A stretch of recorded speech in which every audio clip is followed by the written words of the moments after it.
Hello, EduMagicians. Welcome to the EduMagic podcast with your host, Dr. Sam Fessich.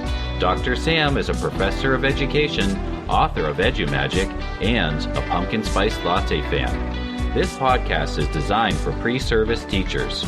Remember, friends, teaching doesn't begin at graduation, but during that first class at 8 a.m. Let's get this party started. Hey, I'm Gretchen Bridgers of the Always a Lessons Empowering Educators podcast, a part of the Education Podcast Network. Shows on the network are individually owned and opinions expressed may not reflect others. Find other interesting education podcasts at edupodcastnetwork.com. Hey EduMagicians, it's Sam, and before we start into this episode, I want to share with you about an amazing resource. It's called the Educator Candidate Member Portal. AAEE provides you with resources such as virtual job fairs, a job board, interview tips and prep, resume building, webinars. You can even get a copy of the Job Search Handbook digitally. So head on over to aaee.org and create your free Educator Candidate Member account today. Friends, one more thing before we get started. This episode is brought to you by my new course, Digital Portfolios from Scratch to Interview Ready. Head on over to sfessich.com/courses for more information about this self-paced, hands-on virtual workshop. Hello, EduMagicians, and welcome back to another episode of the EduMagic podcast. My name is Dr. Sam Fessich, and today I have with me Gretchen from Always a Lesson podcast. You might have recognized it from the intro for the EPN intro, right? And from previous episodes. Welcome, Gretchen. Welcome to the show. Thank you so much. I can't wait to talk with you and share anything I've learned along my interesting journey with your new teachers and anyone else that might be tuning in today. Awesome. Well, the audience today is mostly future and new teachers, and I know new teachers have your heart. Yes. And can you share a little bit about your teaching story and what brought you into supporting new educators in the field? So I always knew I wanted to be a teacher, and don't freak out if you didn't ever feel that way. That is okay. I'm realizing now, decades later, that is actually quite rare. I, for whatever reason, had this burning desire in my heart for a long time. I would wear my mom's high heels, and I would teach my stuffed animals. I even conned my parents into being my students. And by the way, my dad cheated off every test. He whispered to my mom. He was blurting out his answers. I couldn't stand it. And of course, my mom was the perfect all-star student. And my dad would say, I am just preparing you for the future. And, little did I know, he was actually very right. And so Santa every winter would bring me all the gifts that had to do with teaching, whether they were books or supplies. We transformed our garage into a classroom with a map that took up the whole side of the wall. I mean, I was living my dream before my dream even arrived. And so when I finally got my first job, I'm like, this is so exciting. Now what? I had spent so long just wanting to be a teacher that once I became that, I didn't then know what to do. And the support for me to get there was iffy at best. My college career allowed me to get in the classroom freshman year, which I thought was a blessing because many of my colleagues or classmates were like, this is not for me. So they were able to switch majors instead of waiting to, junior year and like, oh, this is not going to work out. So that was great. But all the coursework was so heavy in history and these famous educators. And I'm like, just teach me how to do this thing called teaching. And so junior and senior years where I really loved it. I was in the classroom. I was learning about how to do reading and writing instruction, math instruction. And I also, like you, had a special education add-on certification. And so I was learning all about how to help those learners. It was great. And my first few years on the job, we had an assigned mentor, which was another failed attempt because she taught fourth grade. I was in third, which meant we had different curriculum, different schedules. When she was teaching, I was off. When I was teaching, she was off.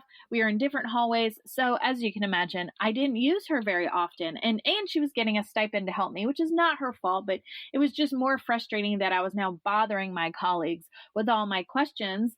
And they would tell me, it's okay, just ask us whatever you need. It's just more convenient. They truly understood. And so now a lot of my work is centered around these things of how do we prepare teachers? And then once they get the job, how do we support them to continue growing? All because I just didn't have that. And so after a while in the classroom, I realized I fell in love with teaching teachers. I didn't even know that was a thing. And Sam, I know you felt that way about your job now. And I just felt like, okay, this is my new chapter. I'm going to focus on how to be the coach I wish I had. So I was an instructional coach just for new teachers in kindergarten through seniors in high school. And I just focused on the planning and delivery. They were the content experts. We partnered together and I was able to help them bring it to life.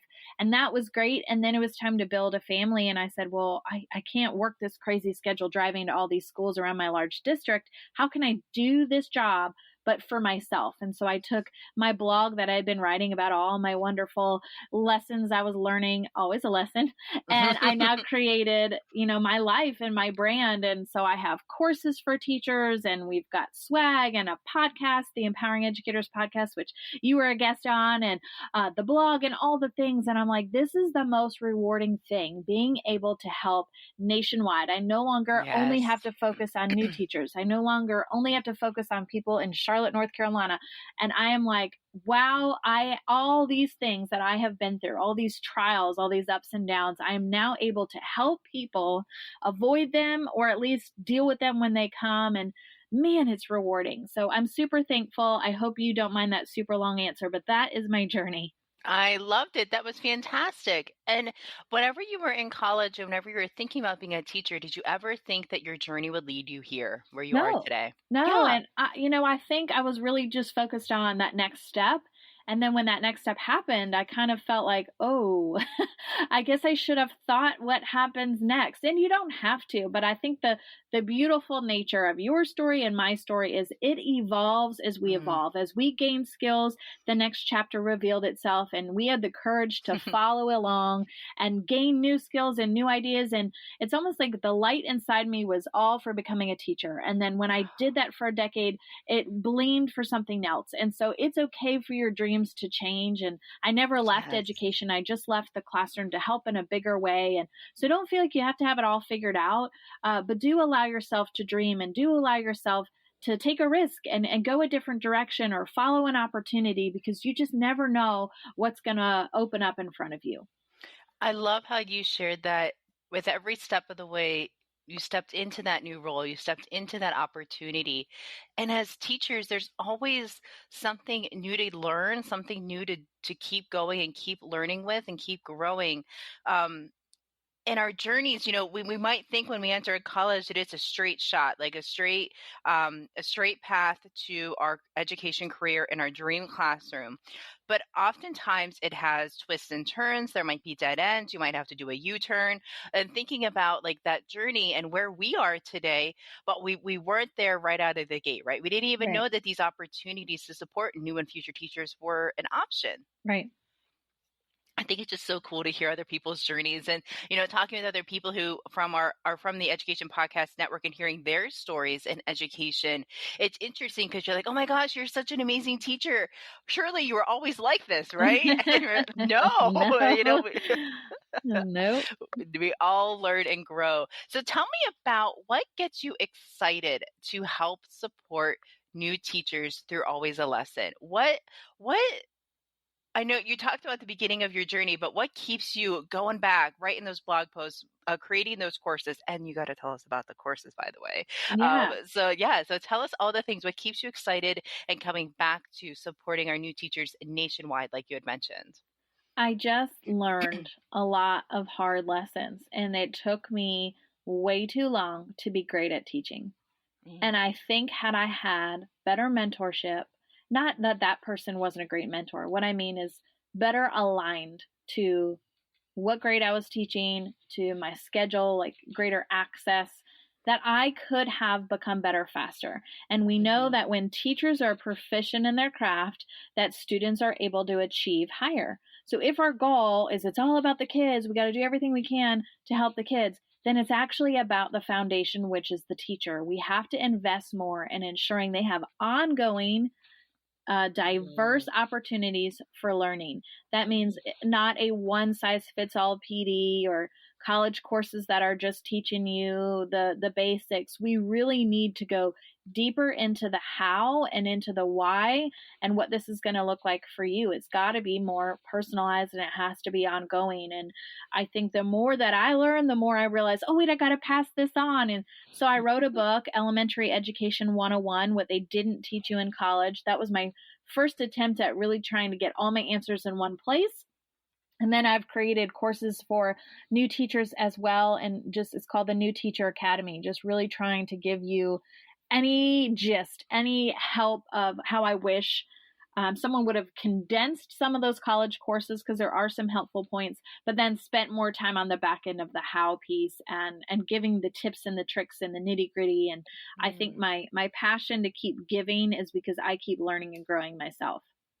I love it. I love it. And it just goes to show lifelong learners. As teachers, we are lifelong learners.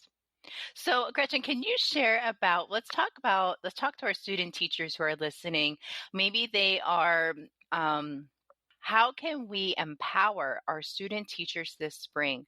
Because with some conversations I've had with student teachers, they mention, I only had a virtual student teaching experience, or I don't know, I never had that traditional student teaching experience. How can we empower them to keep going, keep working towards their goal?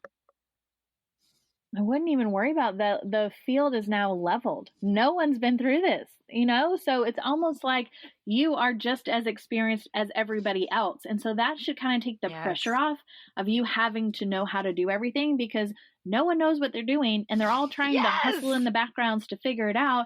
And what I love about new teachers is they're so creative, so innovative, and they got tons of energy. And so they're probably the ones that are going to lead us out of this. And they're going to say, well, I got this. I've got this figured out. I have this new tool, or I know how to engage kids. And so I'm kind of looking to them like, okay, what should I do?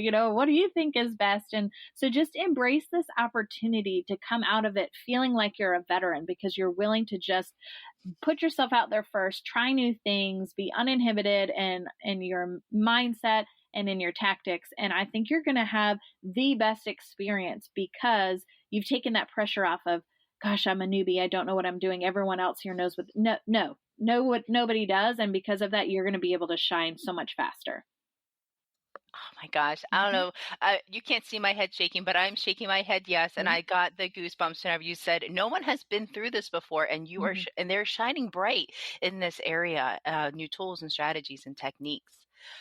So we've talked about the importance of being a lifelong learner as teachers ourselves, but how can student teachers participate and engage in a professional community in a meaningful way? So whether that is using social media, listening to amazing podcasts, attending webinars and online conferences, what are some ways that student teachers can really take this time to start to engage and be the professional that they are in these learning spaces in the education field? Well, I say there's two avenues to this, a passive avenue and an active avenue.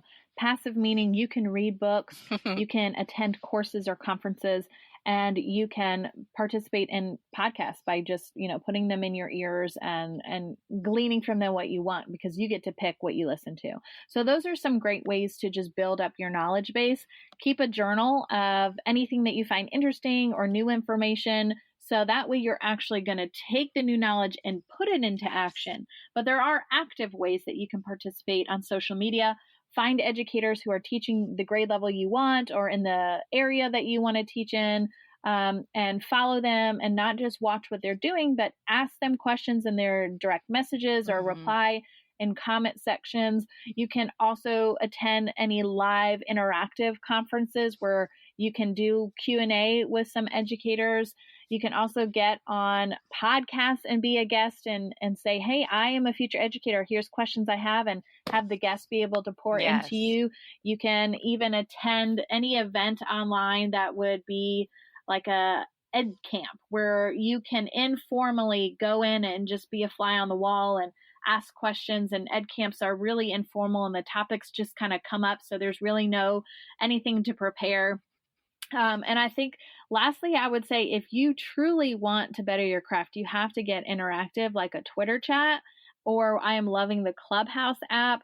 It's a way for you to share your ideas, and everyone has something to contribute. As I mentioned in my story, when I was working with new teachers, they were career changers. So they probably had a decade or more in another avenue and brought with them those skills and knowledge. And now we're learning to be a teacher. And so they had a lot to contribute about life and the skills that they had gained at their other job. Yes. And same with you. You have worked in other areas before you became a teacher, and you have different life experiences. So there is something to bring to the table in these conversations, and there's something for you to learn from them. But I want to encourage you, because this is action now. I want you to give. And I know that's uncomfortable when you're new and you feel like, I shouldn't be speaking up. That's the people that get better faster, are the ones that just want to be part of the conversation. Even if they can only give you a penny worth of value in an answer or $1 worth of value in the answer, they're willing to step up to the bat and share something. And so every time I get in a Twitter chat or I get in a Clubhouse room, I say to myself, okay, I'm going to get on stage and I'm going to say something. And someone in this room is going to learn something. Other people might know it, but at least I've helped somebody, and it helps me feel more confident, helps me feel more comfortable. And that is how you learn and grow. So I would suggest those passive options, but I also really want to encourage you to take some action as well. I love how you split them up into passive and action-oriented professional opportunities, professional learning opportunities. That was awesome. And you encouraged our audience, hey, you might not have 5 years, 5 months, 5 weeks, 5 days of teaching experience, but you have experience and you have value, and someone needs to hear what you have to say. Absolutely. So we're going back to our student teachers for our next question. How can they be leaders in their classrooms? So oftentimes we go in for student teaching. We're not the quote unquote real teacher, but we are real teachers. It's a weird mindset. We're not the teacher of record. How about that? How can we lead during our student teaching experience, no matter if it's traditional, hybrid, or COVID? What are some strategies that we can use to really set ourselves apart and to get a student teaching experience that we deserve? I would just encourage you to get to know your cooperating teacher. You two are partners. The more you can yin and yang in a conversation, the easier it's going to be, instead of it feeling very them versus you. So the more you can just sit and have normal conversation, not about teaching, the more you kind of get to know each other as people. You become a little more comfortable. You're going to end up finishing each other's sentences or popping in when one of you forgets to say something. And that's what a great student teaching experience is, when you two start to mesh together. And so I encourage you to say, each time you show up in that classroom, how can I lead today? Maybe I just lead a conversation with a student. Maybe I lead passing out papers or collecting papers. Maybe I lead eventually a small group, and then I lead a lesson, but there's always something that you can be in charge of. I loved leading the kids to the next class or to recess or to lunch or whatever. Anytime I could feel like I got to practice having control and being the leader in the classroom and meeting students and having that relationship build, the more I felt like I was becoming that teacher. So don't wait for the cooperating teacher to say, okay, it's your turn to do this. In the morning, when you see each other, say, hi, I'm so excited for what we're going to do today. What are my opportunities to lead? Can I take attendance? Can I answer questions, whatever. It could be super small. Can I take something to the office, and then eventually it'll grow into more and more. But if you show up each day saying, I'm going to lead today in the smallest or the largest of ways, and what could that be? I think your cooperating teacher is going to be super excited to work with you. That is beautiful. And leading doesn't have to be these huge opportunities.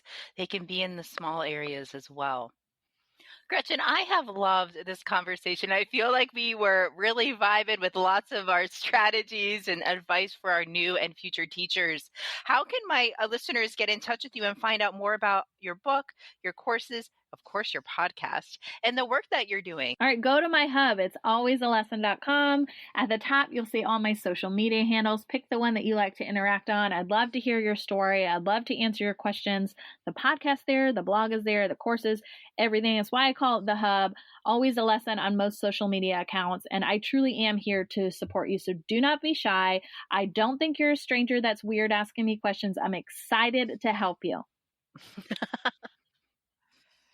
Awesome. Thank you so much, Gretchen.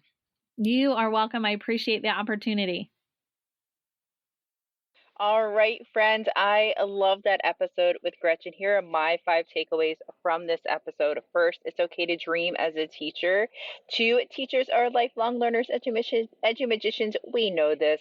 We can have professional development that's customized for our own teaching hearts, whether that's a passive or action-oriented type learning path. There's so many learning opportunities for us as teachers.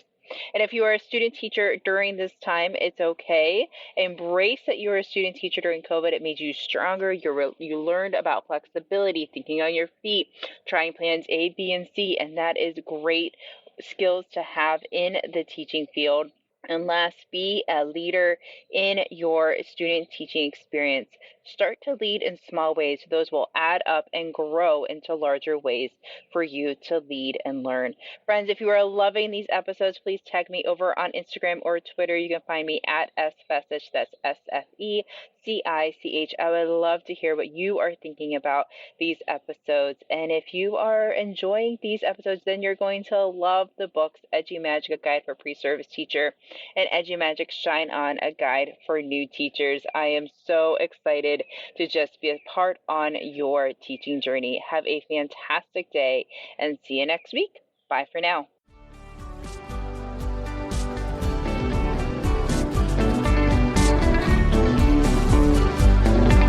And there you have it, Edu-Magicians.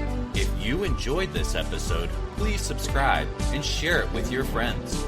For more Edu-Magic, check out sfessich.com and follow Dr. Sam on Twitter and Instagram at sfessich. Until next time, you have the Edu-Magic within you.